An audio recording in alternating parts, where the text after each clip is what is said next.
और पुलिस वाले याद रखिएगा, आपकी भी बारी आएगी। जनता चलाते हैं आप हमारे ऊपर, याद रखिएगा ये सरकार जब आपका पेंशन बंद कर देगा ना, तब आपके लिए बोलने वाला कोई नहीं होगा। ये याद रखिएगा, ये ऐसे लोग हैं जो इस देश के आम आवाम को आपस में लड़ा करके इस देश को बेचना चाहते हैं। इस बात को आप अपने दिमाग में डाल लीजिए कि इस देश के एक एक इंच जमीन को अपने मालिकों के हाथ में गिरवी रख देना चाहते हैं भाजपाई लोग। हमको इंतजार है इस बात का सर, हम आपको बता रहे हैं। अभी पंजाब हरियाणा का लोग हमको मैसेज करके बोलता है कि सर गलती हो गया। भाजपाई रोते रोते मेरे पास आएगा, कहेगा सर गलती हो गया, आपका बात नहीं समझे थे। हम इंतजार कर रहे हैं उस दिन का, आपको हम बता देते हैं। हमको मोदी जी से कोई दुश्मनी है क्या? हमको इतना फुर्सत है? माए बाप इसीलिए हमको पढ़ाया लिखाया, माए बाप हमको इसीलिए पीएचडी कराया कि हम प्रधानमंत्री से दुश्मनी पालते चले। हमको इतना फुर्सत है कि हम अमित शाह से इतना दुश्मनी करें। अमित शाह के बेटा को देखे हैं कैसा लगता है? नहीं, मेढक मत बोलिए। किसी भी इंसान के ऊपर व्यक्तिगत टिप्पणी नहीं करनी चाहिए। कभी उसको कोई मेढक कह देता है, कभी सुअर बोल देता है। एक बात हमको बताइए, अरे हमारे पिताजी गृह मंत्री थोड़ी हैं कि हम बीसीसीआई का सेक्रेटरी बन जाएंगे। जया साहब के पप्पा देश के गृह मंत्री हैं, तो वो बीसीसीआई के सेक्रेटरी बन गए। हम तो गरीब घर में पैदा हुए हैं, हम तो पढ़ाई लिखाई करेंगे, नौकरी करेंगे, नेतागिरी करने का फुर्सत है हमको? प्रधानमंत्री जी से कोई व्यक्तिगत दुश्मनी नहीं है। दिक्कत यह है कि हम आपके टैक्स के पैसे से इस बात को पढ़ लिख करके समझ गए कि ये आदमी देश का चौकीदार नहीं है, ये अंबानी का दरबार है। इस बात को हम समझ गए कि ये जब भी कहता है देश नहीं झुकने दूंगा, हम समझ जाते हैं कि देश को बेचने का नया तैयारी शुरू कर दिया है। एक बात हमको सोच करके बताइए, कहते हैं कि किसानों की भलाई के लिए कानून लाए हैं। आए बाप, कैसा भलाई है कि किसान कह रहा है नहीं बाबूजी हमको ही भलाई नहीं चाहिए, माए बाप अपना भलाई अपने पास रख लीजिए। आई जबरदस्ती कर रहे हैं, हम आपका भलाई करवे करेंगे। थोड़ा मामला समझ लीजिए कि क्या है। कहते हैं कि विपक्ष का नेता लोग भड़का दिया किसान को। भारी बुड़बक आदमी है जी। विपक्ष का नेता अगर जनता को भड़का सकता तो बोलिए आपका वोट लेकर के प्रधानमंत्री नहीं बन जाते? विपक्ष के नेता का बात कौन सुनता है? बात तो लोग मोदी जी का सुनता है। कभी मन का करते हैं, कभी दिल का करते हैं, कभी आसमान का, कभी पताल का। देश तो प्रधानमंत्री को सुनता है।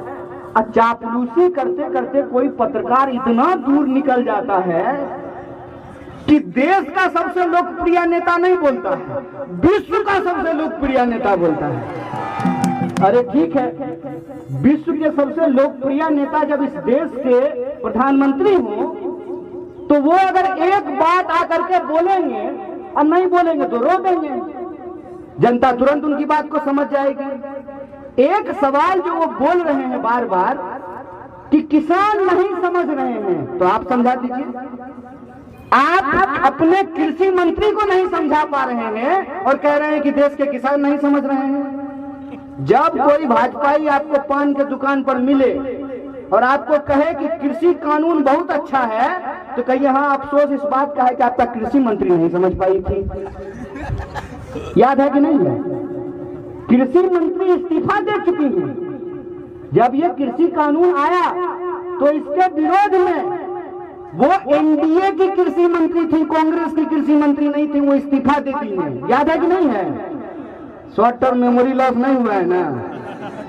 तो याद कर लीजिए, हम लोग देश के किसानों को नहीं भड़का रहे हैं सिपाही जी। दरोगा जी आप भी सुन लीजिए, देश के कृषि मंत्री ने कृषि कानून के विरोध में इस्तीफा दे दिया। बोलिए क्यों? क्या उनको भी समझ में नहीं आया? कानून जब लिख रहे थे तो कृषि मंत्री को कान में भुट्टी ठीक से नहीं पिलाए थे, क्यों इस्तीफा दे दिए? दूसरा बात जो बहुत जरूरी है, ये कहते हैं कि ये कानून हम इसलिए ला रहे हैं ताकि किसानों की भलाई हो, उनकी आमदनी दुगुनी हो। तो उस संबंध में मैं एक बात आपको बता देता हूं। बिहार में 2006 में मंडी समाप्त कर दिया गया। क्या बोल करके कि मंडी समाप्त कर देंगे तो किसानों का भलाई हो जाए। आप लोग किसान हैं ना? 2006 में मंडी समाप्त हो गया, आपका भलाई हुआ। इसका मतलब यह जो सरकार कह रही है कि मंडी समाप्त कर देने से किसानों की भलाई हो जाएगी, तो आपको लगता है कि भलाई होगी? तो फिर कानून लाया क्यों गया है, ये तो समझना पड़ेगा ना।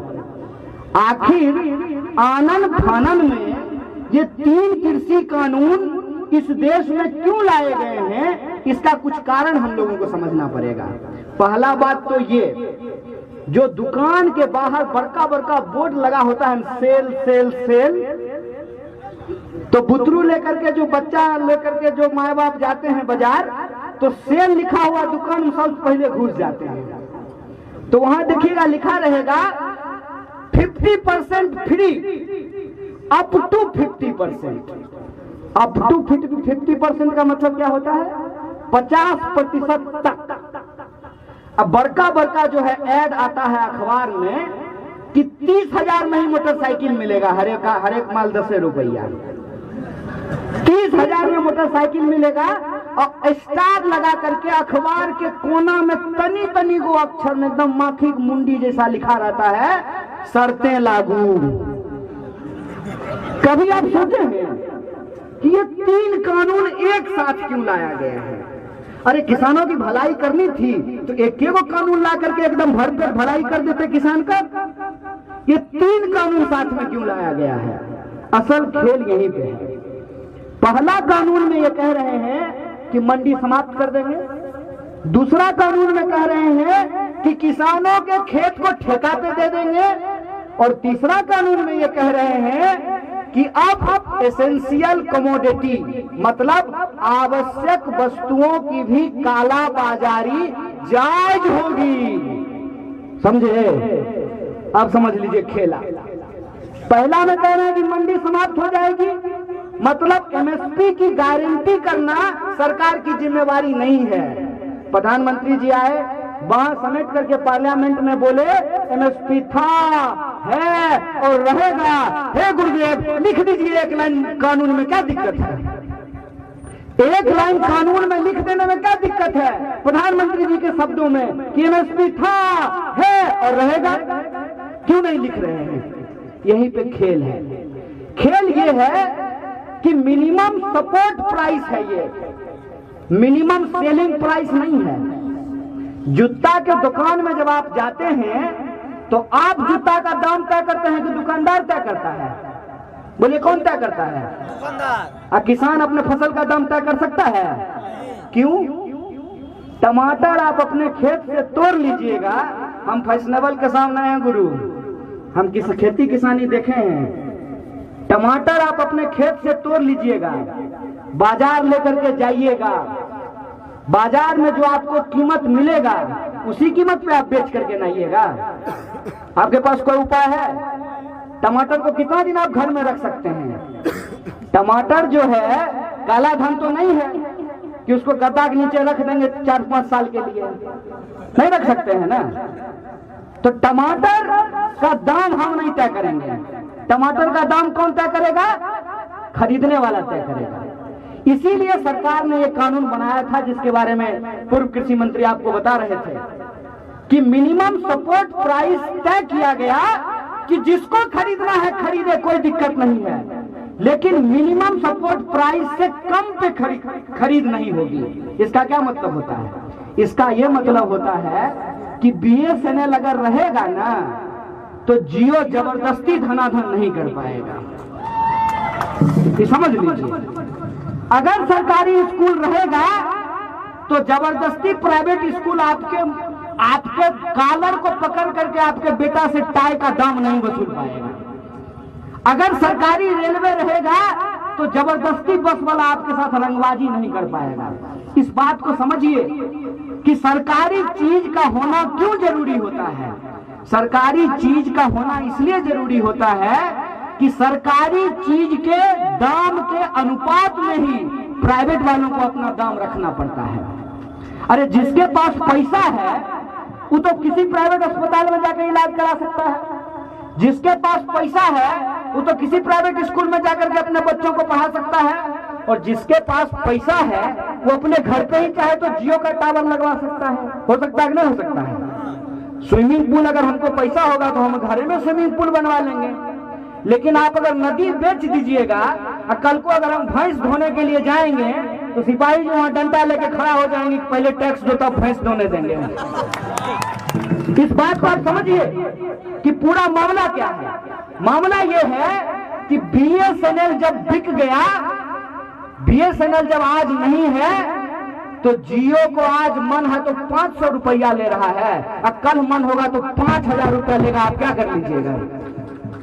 इस बात को आप समझिए कि एमएसपी यदि समाप्त हो जाएगी तो कल को अगर वो आपसे 5 रुपये किलो ले लेगा धान, तो आप क्या कर लीजिएगा? तो किसानों को उनके फसल की सुरक्षा के लिए एमएसपी की व्यवस्था की गई, और वो भी एमएसपी ऐसा नहीं है कि हर चीज पे एमएसपी मिलता है। केला पे एमएसपी मिलता है क्या? टमाटर पे एमएसपी मिलता है क्या? गोभी पे एमएसपी मिलता है क्या? सरसों पे एमएसपी मिलता है क्या? मात्र 27 फसलों के ऊपर एमएसपी मिलता है, और उसकी भी खरीद का अगर आप हिसाब किताब देखिएगा तो मध्य प्रदेश में इस बार 1,30,00,000 मीट्रिक टन गेहूं की खरीद हुई है। बताइए बिहार में कितना हुआ है? अंदाजा लगाइए, पत्रकार लोग बताइए, ज्ञानी लोग हैं आप लोग, बताइए कितना हुआ है? 5,000 मीट्रिक टन। कितना? 5,000 का है। हमारा गेहूं गोबर है क्या? हमारे गेहूं से आटा नहीं बनेगा? हमारे गेहूं से रोटी नहीं फूलेगा? हमारे गेहूं से बिस्कुट नहीं तैयार होगा? क्यों ऐसा हुआ है? ऐसा इसलिए हुआ है कि हमारे राज्य में एमएसपी की कोई गारंटी नहीं है। इसीलिए पंजाब, हरियाणा और वेस्टर्न यूपी के किसान कह रहे हैं कि आप हमको भी बिहार के किसानों जैसा बना देना चाहते हैं। यह बात तो सच है। इस देश के अंदर सबसे ज्यादा दुर्दशा अगर कहीं के किसानों की है तो वो बिहार के किसानों की है। अपना गेहूं काट लेते हैं तब पंजाब का धान काटने के लिए जाते हैं, या पंजाब का धान काट लेते हैं तब अपना धान काटने के लिए आते हैं। यही सच्चाई है ना। और जो दूसरा कानून है, ये तो पहला एमएसपी वाली बात हो गई, और कोई झंझट नहीं है। प्रधानमंत्री अगर कहते हैं कि एमएसपी था, है और रहेगा तो एक लाइन लगेगा, ज्यादा इंक भी खर्च नहीं होगा। एक लाइन लिखने में कितना देर लगेगा? एक लाइन लिख दें कि एमएसपी से कम पे किसी भी फसल की खरीद नहीं होगी। अगर खरीद होगी तो यह आपराधिक होगा, और जो लोग ये काम करेंगे उनके ऊपर मुकदमा किया जाएगा, उसको जेल में डाला जाएगा। इसको लिखने में कोई दिक्कत है क्या? सरकार क्यों नहीं लिख रही है? सरकार अगर लिखेगी ना तो मार जूता जूता इनका मुंह फुला देगा। कौन कौन कौन मुंह फुलाएगा? और ये जो दिन रात भजन होता है मोदी मोदी, ये भजन बंद हो जाएगा। क्या उस चैनल का मालिक कौन है? उस चैनल का मालिक कौन है? तो सरकार जिसकी करती है दरबानी उसी का है चैनल, और जिसका है चैनल वही आज आने वाले समय में क्या खरीदना चाहता है? आपका खेत, आपका फसल, आपकी किसानी, आपकी खेती, और आपको क्या बनाना चाहता है? आपके ही खेत पर गुलाम। और ये बात मैं क्यों कह रहा हूं? इतवार को कानून पास हुआ है क्या सर? इतवार को कानून पास हुआ है, और जिस दिन कानून पास हुआ है उससे 2 दिन के बाद रिलायंस रिटेल ने 50,000 करोड़ का अपना शेयर बेचा है। कितना? क्या को सुनना हुआ? 50,000 करोड़ पे क्या को सुनना हुआ? गिनती कर लीजिएगा। 50,000 करोड़ का शेयर बिका है। किसका? रिलायंस रिटेल का। पूर्णिया में को रिलायंस रिटेल का दुकान देखे हैं? एगो एडवांस जिला है तब आप। 2 गो लोग कितना है यहाँ पे? 3 गो। और कितना शेयर बिका है? 50,000 करोड़। और कितना फल का दुकानदार है? फल का क्या को रेडी लगता है पूर्णिया में? गिने हैं? है गिनती? क्या गो आलू का दुकान है गिनती? क्या जगह गेहूं मिलता है, गल्ला का दुकान है गिनती? तो आप गरीब से गरीब होते जा रहे हैं और चोरवा अमीर से अमीर होते जा रहा है, और ये हमको समझ में नहीं आए। इसीलिए शाम को टीवी पे बैठ करके एगो टोपी पहन लेगा, एगो तिलक लगा लेगा, मार तलवार निकालेगा टीवी पे, नकली बॉक्सिंग करेगा वहां पे। एक तरफ देश की लूट, देश के किसानों की लूट, देश के मजदूरों की लूट, देश के यूनिवर्सिटीज की लूट, देश के रेलवे की लूट, देश के LIC की लूट, देश के BSNL की लूट। एक तरफ देश की संपत्ति लूटी जा रही है और दूसरी तरफ क्या किया जा रहा है? हिंदू मुसलमान, मंदिर मस्जिद, टीका टोपी दाढ़ी। बताइए, इस देश के लोगों को यह समझना पड़ेगा कि हम गंभीर संकट से गुजर रहे हैं। और संकट सिर्फ ये नहीं है, ये तो सस्ता फोटोकॉपी है। ये जो पार्लियामेंट में बैठा है, कभी रोता है कभी हंसता है, ऐसा लग रहा है जैसे अल्लाह उदल का डांस चल रहा हो। ये तो सस्ता फोटोकॉपी है। असल चुनौती इस देश के सामने ये है कि एक तरफ अमेरिका चाहता है इस देश के बाजार को कब्जा कर लेना, दूसरी तरफ चाइना चाहता है इस देश के बाजार को कब्जा कर लेना। आप बताइए, 135 करोड़ का यह देश, जहां महात्मा गांधी, फणीश्वरनाथ रेणु, नक्षत्र मालाकार, कर्पूरी ठाकुर जैसे लोग पैदा हुए, यह महान धरती, ये भारत भूमि जो अपनी आजादी को सेलिब्रेट करता है।